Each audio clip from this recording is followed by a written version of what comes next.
बिस्मिल्लाहिर्रहमानिर्रहीम। Class 11th, subject economics. आज का टॉपिक है that is to or more than two variable graphs. कल हमने वन वेरिएबल ग्राफ पे बात की थी। आज बात करेंगे two or more than two variable graphs. तो these are the graphs in which values of two or more than two variables are simultaneously shown with respect to some period of time। ये ऐसे graphs हैं जिसमें दो या दो से ज्यादा वेरिएबल जो हैं उनको साइमल्टेनियसली शो किया जाए with respect of some period of time. Data on the production and sale of a factory in different months.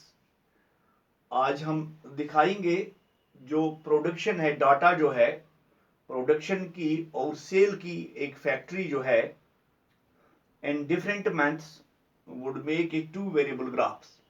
ये हमें टू वेरिएबल ग्राफ्स के बारे में बताएगी जो फैक्ट्री एक उसकी प्रोडक्शन और उसकी सेल जो है डिफरेंट मंथ्स में, ये हमें टू वेरिएबल ग्राफ्स बनाने में मदद करेगी या इससे हम टू वेरिएबल ग्राफ्स बना सकते हैं। Following illustration should make this point clear. नीचे इलस्ट्रेशन है, इससे ये क्लियर होगा कि कैसे हम टू वेरिएबल ग्राफ्स बना सकते हैं। इलस्ट्रेशन है the following table gives data on the production and sales of a factory. नीचे हमारे पास डाटा दिया हुआ है, इसमें हम ये बता सकते हैं कि फैक्ट्री जो है उसकी प्रोडक्शन और उसकी सेल जो है इन डिफरेंट मंथ्स क्या है, in 1000 rupees between January and up to June. जनवरी से लेकर जून तक ये फैक्ट्री जो है इसकी प्रोडक्शन क्या है और इसकी सेल क्या है। Present the information in the form of two variable arithmetic line graphs. इस इंफॉर्मेशन को हम टू वेरिएबल ग्राफ्स के जरिए शो करेंगे या ड्रॉ करेंगे या समझाने की कोशिश करेंगे। पहले टेबल देखेंगे तो हमारे पास दिस इज योर टेबल। तो यहाँ ऊपर जो है इसमें हम मंथ्स दिखा रहे हैं। It is months, January, February, March, April, May and June. और दूसरा जो है दैट इज प्रोडक्शन। जनवरी में कितनी प्रोडक्शन हुई है, दैट इज 5 इन क्विंटल्स। फरवरी में कितनी है, that is 7.5।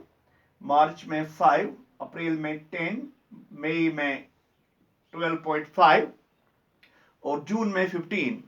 It means in quintals.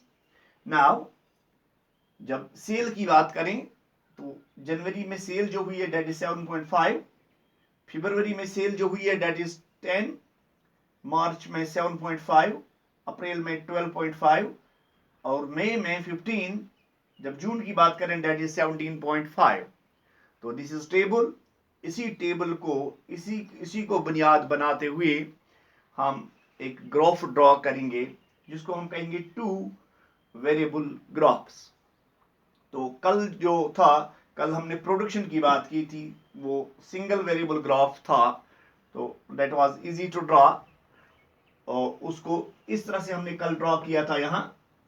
लेकिन आज जो है इट इज टू, आज सेल भी दिखानी है, तो कैसे दिखाएंगे इस पे बात करेंगे। तो सॉल्यूशन जो है, इसका हल जो है that is these data will also be presented in the form of graph in same manner as shown in the above graph। इसको सेम मैनर में हम ग्राफ के जरिए दिखा सकते हैं या ड्रॉ कर सकते हैं, जैसे ऊपर किया था, जैसे हमने कल किया था। लेकिन उस वक्त एक बात आप जहन में रखेंगे, that was one variable graph. आज जो है, आज टू वेरिएबल ग्राफ्स है। कल सिर्फ प्रोडक्शन को हमने दिखाया था, आज दो को एक साथ दिखाना है, that is production as well as sale. Okay, in graph following data pertaining to both production and sales are shown on y axis। जो प्रोडक्शन और सेल है जो है इसको हम y एक्सिस पे दिखाएंगे, जबकि आपको मालूम है it is x axis and this is known as y axis. This is x axis and this is y axis. तो जो y axis है, this y axis, तो इसमें आप प्रोडक्शन भी दिखा सकते हैं और सेल भी दिखा सकते हैं, जबकि x एक्सिस में हम मंथ्स दिखाएंगे, मंथ्स। तो यहां आप देख लीजिएगा तो these are presented by two different graph lines in the same graph. एक ही ग्राफ पे हम टू लाइंस पे ये शो करने की कोशिश करेंगे. Now monthly production and sale of a factory. अब हम देखेंगे कि मंथली कितनी सेल है और प्रोडक्शन कितनी है, और इसी को दिखाएंगे हम ग्राफ के जरिए. This is here. तो पहले हम यहां दिखाएंगे it is production 5, it is 5, then it is 7.5, this is 7.5. In the month of March it is 5, in the month of April it is 10, this is 10. तो इसको हम पॉइंट्स बनाएंगे और इनको फिर मिलाएंगे, and then it is 12.5 here in the month of May. In the month of June it is 17 it is 15 here, 15 points. Now अब हमने ये प्रोडक्शन, ये कल भी हमने किया था प्रोडक्शन. यही ग्राफ अगर आप कल के लेक्चर में देखेंगे, यही ग्राफ हमने कल बनाया था, इसी तरह से इसको ग्राफ बनाया था. तो ये प्रोडक्शन था, लेकिन वो हमारा था वन या सिंगल वेरिएबल ग्राफ. आज जो है, आज जो इजाफा हमने इसमें किया, दैट इज आज जो है, आज हमने सेल भी दिखानी है. अब सेल कैसे दिखाएंगे? In the month of January it is 7.5, this is here 7.5. अब इसको डॉट के जरिए इसको सेपरेट करने के लिए, ताकि हमें पता चले कि ये सेल है और ये जो है पहला इट इज प्रोडक्शन.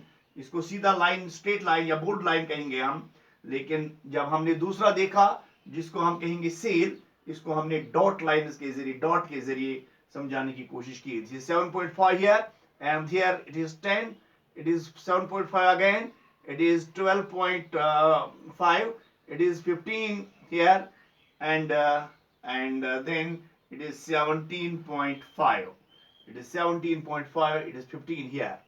तो इस तरह से ये आपको क्लियर हुआ होगा मेरे हिसाब से. तो इतना मुश्किल नहीं है, आसान है समझने के लिए. इसके बाद भी अगर आपको कहीं इसमें प्रॉब्लम आ जाती है तो आप मुझसे कांटेक्ट कर सकते हैं, तो क्लियर हो जाएगा. I hope this very easy to understand. Thank you.